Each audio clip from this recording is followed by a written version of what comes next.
On World News Tonight this Sunday, now comes the hard part, selling the Mideast peace deal. Israeli Prime Minister Benjamin Netanyahu faces the hardliners at home.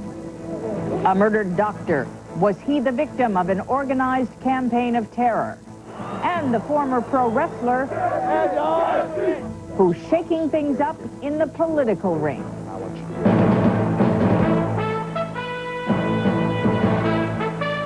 From ABC News, this is World News Tonight, Sunday. Good evening, I'm Carol Simpson. The Mideast peace deal signed this week at the White House is a political victory for President Clinton.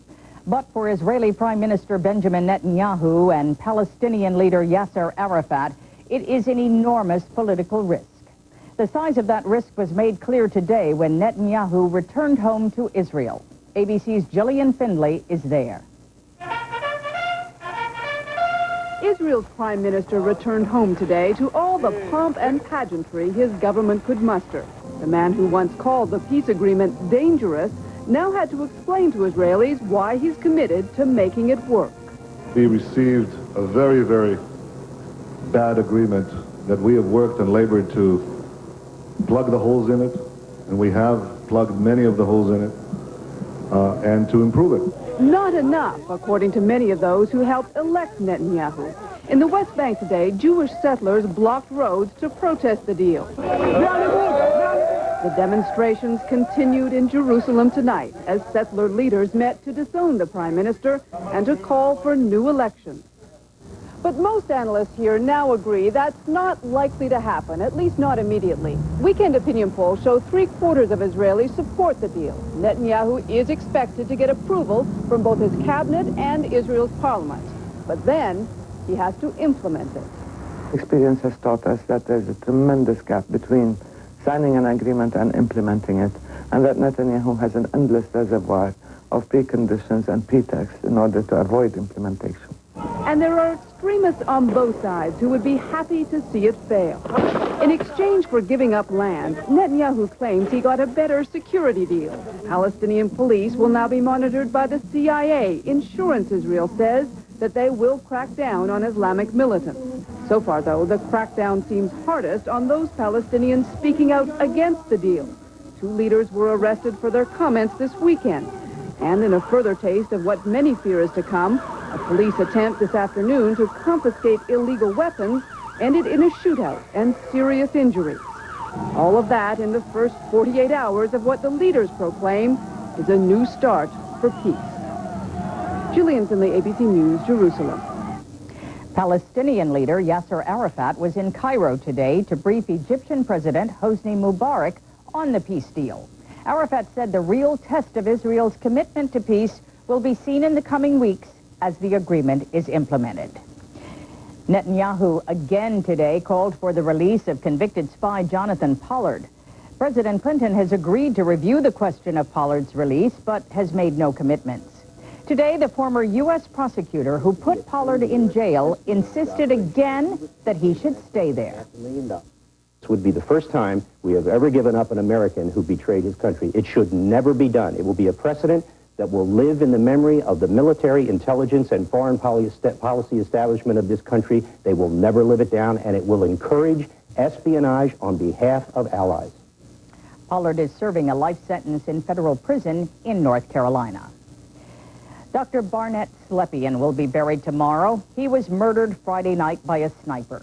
Police are investigating the possibility that Dr. Slepian was the victim of an organized terror campaign against doctors who perform abortions. ABC's Bill Redeker reports. 2 days after an assassin murdered Dr. Barnett Slepian, police in western New York and southeastern Canada have few clues and no suspects. But they believe Slepian is the latest victim of a 4-year campaign in this region against abortion providers on both sides of the border. The situation is so strikingly similar, it certainly is a possibility that they're linked. Slepian was killed Friday night by a sniper who fired a single shot through the doctor's kitchen window. 4 other abortion providers have been wounded by sniper fire since 1994, during the weeks leading up to Canada's Veterans Day on November 11th. Slepian had been warned about possible violence, but took no special precautions. In all, 6 law enforcement agencies from 2 countries are now involved in the investigation. Still, there is the feeling both here and in Canada that another abortion provider could be targeted in the coming weeks. We don't feel safe just because we've had one. We don't feel that this group or organization or individual is necessarily finished. An anti-abortion group that published Slepian's name on an internet page called the Nuremberg Files denied today that it was in any way responsible. But Neil Horsley, who operates the Christian Gallery website, readily admits that he personally scratched off Slepian's name only 9 hours after he was killed. We hope that the day will come when those who are involved in the abortion business, killing God's children, will in fact be brought to trial. That sort of religious zealotry was condemned today in several churches here. Reverend Thomas Yorty denounced those who use religion to justify violence. The person who killed Dr. Slepian and those who support such acts while they presume God's blessing have little contact with a God of mercy. Tomorrow, funeral services, and a promise from police that they will reveal what, if anything, they have learned about who took Dr. Slepian's life. Bill Rediker, ABC News, Amherst, New York. Vice President Al Gore joined thousands of Oklahoma residents today to break ground for a memorial to the 168 victims of the Oklahoma City bombing. A portion of the chain-link fence, which has become a makeshift shrine, will be kept as part of the memorial. There's much more ahead on World News Tonight, Sunday. The Clinton factor, big money and big problems for some of his closest allies. More violence in Kosovo. NATO faces growing pressure to respond. And how do you turn a sheltered, antisocial computer geek into a smooth operator? This is World News Tonight, Sunday. Brought to you by the new Silverado.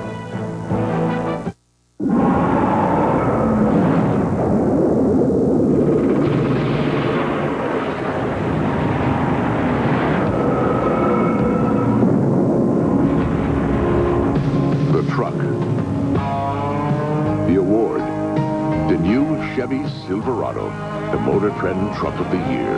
It's bigger, it's more powerful. It's the truck from Chevrolet.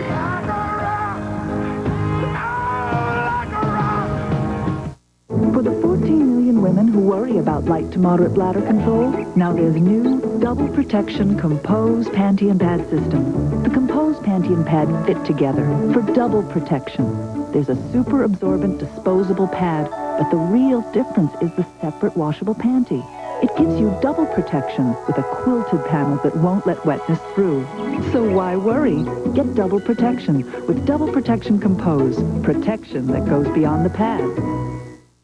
Gosh, you know, I just went to use the phone. You say once you got back, your wife was gone. Yes, sir. Hello. What? Have you checked the hot enchilada? Oh, no. Millicent gets terrible heartburn. Not this time. What's that? Looks like the remains of an individually wrapped Pepsid AC chewable. Introducing Pepsid AC Chewables, the first chewable to stop heartburn before it starts. Millicent? Is that you? Start living heartburn-free with new Pepsid AC Chewables. The fall elections are just 9 days away. Tonight, we're going to take a look at some of the more interesting races. In California, Senator Barbara Boxer is in a tight re-election contest. President Clinton has been there all weekend hosting fundraisers. But as this race shows, where the president is involved, money isn't everything. Here's ABC's Mike Von Friend. With the president campaigning in California this weekend, Barbara Boxer's campaign hopes to raise $1 million more today. But her close relationship with the president has complicated her re-election campaign. Yes, our president is paying a terrible price for his mistakes. And yes, we're dealing with it. But Boxer was a defender of the president during the first 7 months of the Lewinsky controversy. The problem for Boxer is that all of this has an uncomfortably familiar ring. She was in the spotlight criticizing Justice Clarence Thomas in 1991 after allegations of sexual harassment by Anita Hill. And again in 1995, she went after Republican Senator Bob Packwood after he was accused of sexual harassment. Why is it when an issue comes before the Congress that involves sexual misconduct, it is treated differently than any other case. All of this has given Republican challenger Matt Fong political ammunition. She has one standard for her friends and another standard for her opponents. Republican heavy hitters have been joining Fong, sensing Boxer is vulnerable. Matt Fong is the alternative to a very polarizing politician. But campaign records revealed in today's San Francisco Examiner may polarize Fong's campaign. He donated $50,000 to a lobbying group that is against gay rights, a group that once advocated quarantining people with AIDS. Even before today's news, the most recent polls showed Boxer taking a slight lead. Hang in there, you'll make it. Whether she makes it or not will depend, of course, on voter turnout. 6 years ago, Boxer's supporters were energized over her role in the Anita Hill controversy. They may be less enthusiastic this time around. Mike Von Fremd, ABC News, San Francisco. In that Senate race, the state's largest newspaper, the Los Angeles Times, endorsed Matt Fong today. In the governor's race, the Times endorsed the Democrat, Lieutenant Governor Gray Davis, over State Attorney General Dan Lundgren. If Davis wins, he'll become the first Democrat in 16 years to sit in the governor's chair. Today, the New York Times endorsed Democrat Charles Schumer in his challenge to Senator Al D'Amato. It's been a close and bitter campaign, and their final debate was no different. New Yorkers can't trust Senator D'Amato, not only on his statements of last week, but over and over and over again. Congressman has been running ads that says 18 years of lies. Now, are we lying when we say, Congressman, that you missed more votes, 110 votes this year on the floor of the House of Representatives than all but 5 congressmen in the United States? Is that true or not? Let me say this. Is it true or not? Let me say this. Is that a lie? Schumer says he has a 92% voting record over his congressional career. And then in Minnesota, there's Jesse the Body Ventura, once one of the meanest villains on the pro wrestling circuit. Now he's running for governor. Here's ABC's Mark Mullen. Who would have guessed that 47-year-old entertainer/politician Jesse Ventura, How you doing? a Reform Party candidate, a political underdog with the least amount of campaign money, a former professional wrestler, talk show host and actor, I ain't got time to bleed. and former mayor of a Minneapolis suburb, could shake up the Minnesota governor's race so much. But he has. That's right, kids. We can beat those guys. Ventura was considered little more than a novelty, getting only 10% of voter support in the polls. But recently, his popularity more than doubled in this three-man race, meaning that Jesse Ventura is a legitimate contender. Ventura's surge in popularity has affected this man, 4-term State Attorney General Hubert Humphrey III. The Democrat had been the clear front-runner. But now, because of Ventura, Humphrey is running virtually even with a Republican challenger, St. Paul Mayor Norm Coleman. Coleman concedes Ventura is doing well because some voters are fed up with traditional politicians. People are fed up with the same old thing being rehashed day after day. But many voters here like Ventura's blunt style. You know, a lot of these candidates tell you that your vote is wasted if you vote for Jesse Ventura. That is pompous and arrogant. And they like his mix of populist views. He supports the death penalty, but is pro-choice. He is against gun control, but supports medical use of marijuana. People are hearing in my message that I'm one of them. Critics think on Election Day, voters will choose a traditional candidate, but Ventura takes this race seriously and intends to win. Even if he doesn't, he has shown that someone who's not a career politician can impact the system. Mark Mullen, ABC News, Minneapolis. When we come back, why they're still dying in Kosovo.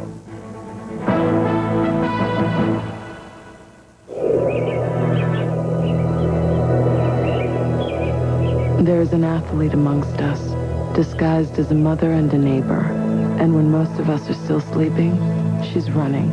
She also takes the vitamins, minerals, antioxidants, and folic acid in Women's Ultra Mega Multivitamins made by General Nutrition Centers. Tomorrow, she'll get up and run some more. Women's Ultra Mega Multivitamins made exclusively by GNC. Live strong. Live well. Kids today need to learn patience. My son knows when he does the dishes, he has to take his time. First, the pot's hands have to be set aside, then soaked, scrubbed, and carefully loaded in the dishwasher. Introducing new Cascade Plus, packed with amazing power pre-treaters that blast away tough food problems you thought your dishwasher couldn't handle. Where other detergents fail, new Cascade Plus leaves incredible results. Perfect. New Cascade Plus, leave the tough stuff to us. Remember that chlorine smell from your dishwasher? Now it's gone. Introducing Cascade Plus. It cleans great and leaves a crisp scent with no chlorine smell. New Cascade Plus. A fresh scent, a great clean. At Boston Market, you can get the chicken America loves and the deal America wants. Now you can buy a whole chicken at Boston Market for only $5.99 and great side items starting at just 99 cents. So tonight, take home the chicken America loves only at Boston Market. Of all the things we might put honey in, the best may be new Honey Cough. Introducing the first line of cough drops and cough syrup combining effective medicine with real honey to relieve even the worst coughs. New Honey Cough from the makers of Robitussin. Naturally. I should have used Preparation H. If you had, you wouldn't be suffering now. Preparation H helps stop itch and further irritation with a soothing layer of protection. I should have used Preparation H. Stops itch, stops irritation. Hurricane Mitch is now described as a very dangerous storm, and it's getting stronger. Eastern Cuba is under a hurricane watch. Mitch's winds have now increased to 150 miles an hour. In the Pacific, Typhoon Babs, which killed more than 150 people in the Philippines, is now a tropical storm. Today, the storm brought torrential rains to Taiwan. U.S. Secretary of State Madeleine Albright warned today that Yugoslavia's president, Slobodan Milosevic, has still not lived up to his agreement to pull his troops out of the province of Kosovo. He has until Tuesday. ABC's Richard Gisbert is in Kosovo. In Kosovo, burying the dead can cost you your life. These Albanians were digging a grave this morning when repeated gunfire forced them to take cover. The Serbs are shooting from the same place as yesterday, he says. Yesterday, the shots killed an 11-year-old Albanian boy. His family says he died while chopping wood. Today, the boy's mother fainted as they carried him to be buried. I can't understand, one of his relatives said, how the world can allow our children to be massacred in front of our eyes. Back in the Serbian capital, Belgrade, NATO military commanders met once again with Yugoslav President Milosevic, pressing him to meet the latest NATO deadline by withdrawing most of his troops from Kosovo by Tuesday. Although some Serb tanks have pulled out this weekend, NATO now concedes the Serbs will likely fall short of full compliance on Tuesday, and the threat of airstrikes is likely to be extended. And that's why I think on Tuesday, when we review this, we may well come to the conclusion that we cannot yet relax our guard, we cannot stand down the planes. But if NATO allows Tuesday's deadline to slip, it would be the second time in 2 weeks the alliance has given President Milosevic more time. And for Kosovo's ethnic Albanians, who marked another grave today, that time can be measured in lives lost. Richard Gisbert, ABC News, Christina. When we come back, the most deadly region in the United States. It's not where you may think. What do I want? I want to know I'm headed in the right direction. I want to keep my options open. I do want to take care of my family. I want to give something back. I want to learn, find what's right for me, be ready for anything, make the right choices. I want to find the people who can get me there. American Express Financial Advisors can help you decide what you want to do and how to get there. I want to say I made a difference. I want to do more.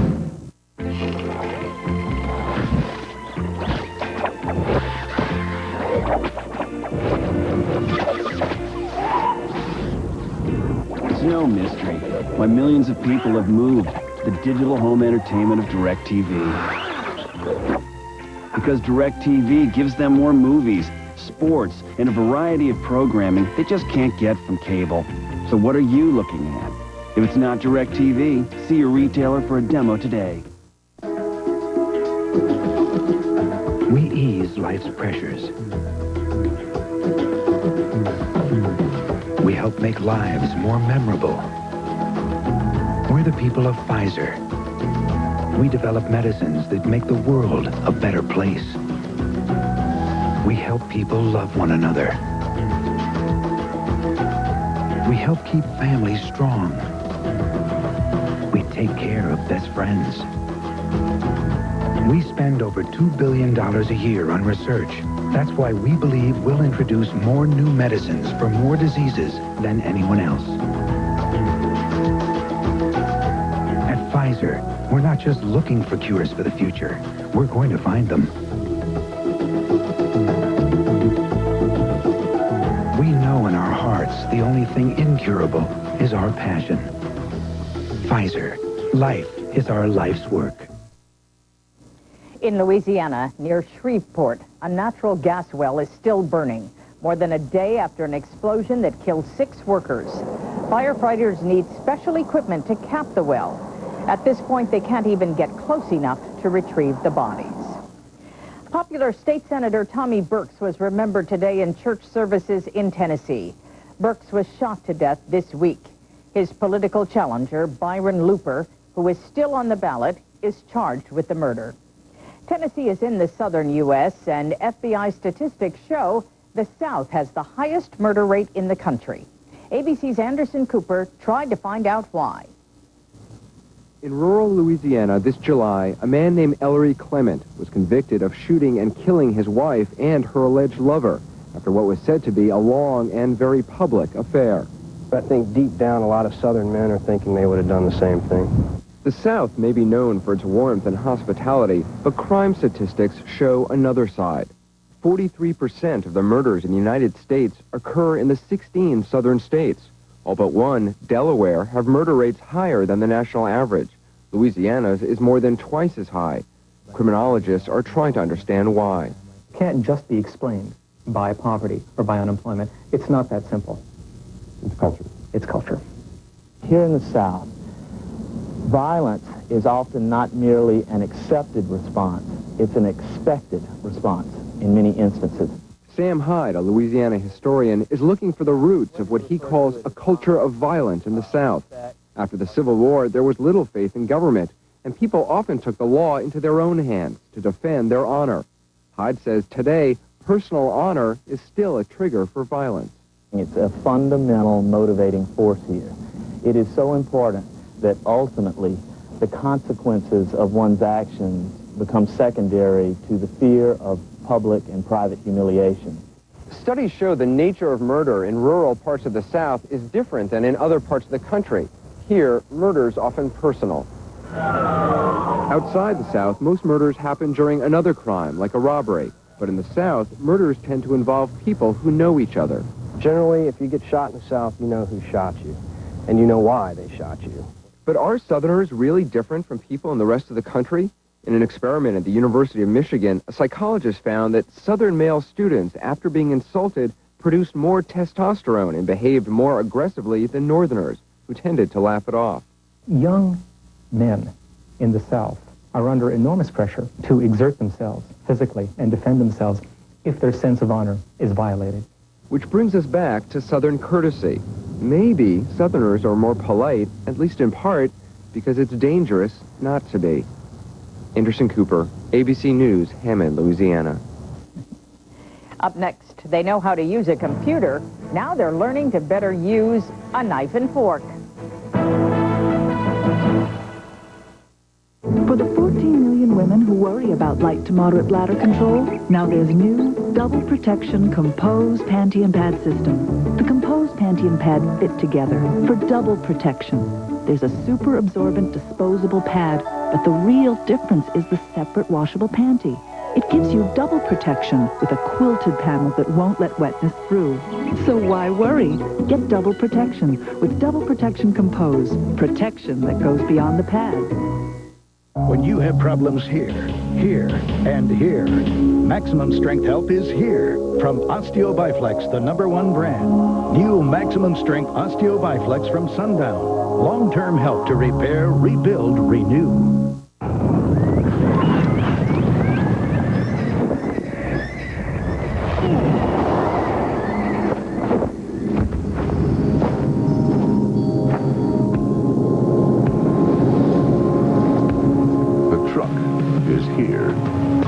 Introducing the new Silverado. It's bigger. It's more powerful. It's the truck from Chevrolet.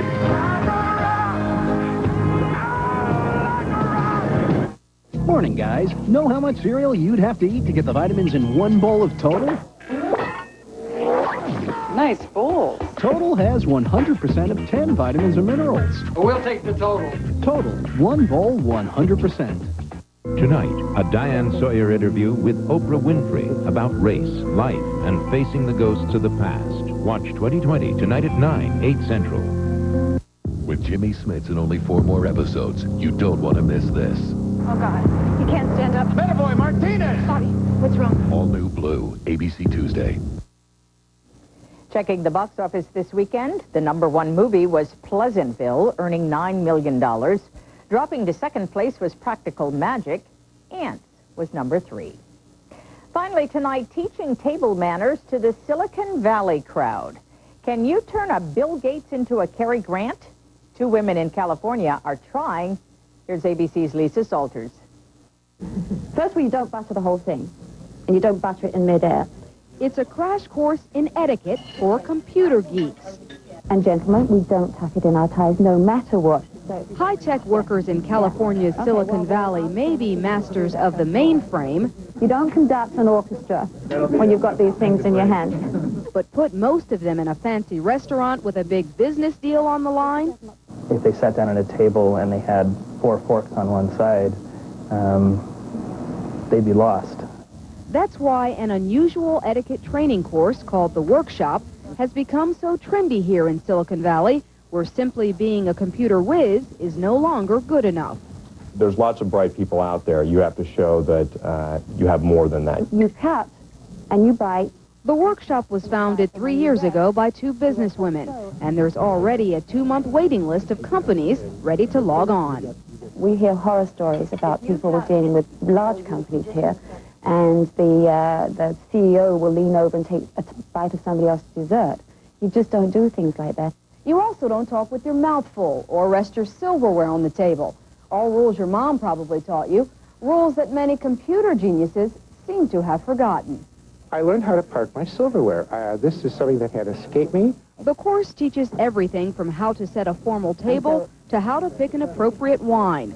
A lot to download, perhaps, but it's information that could make or break a deal when wining and dining an important client. We're making you more polished, more sophisticated. These things are important for your career. After all, even in cyber world, presentation is everything. And then you put your glass down again. Lisa Salters, ABC News, San Jose, California.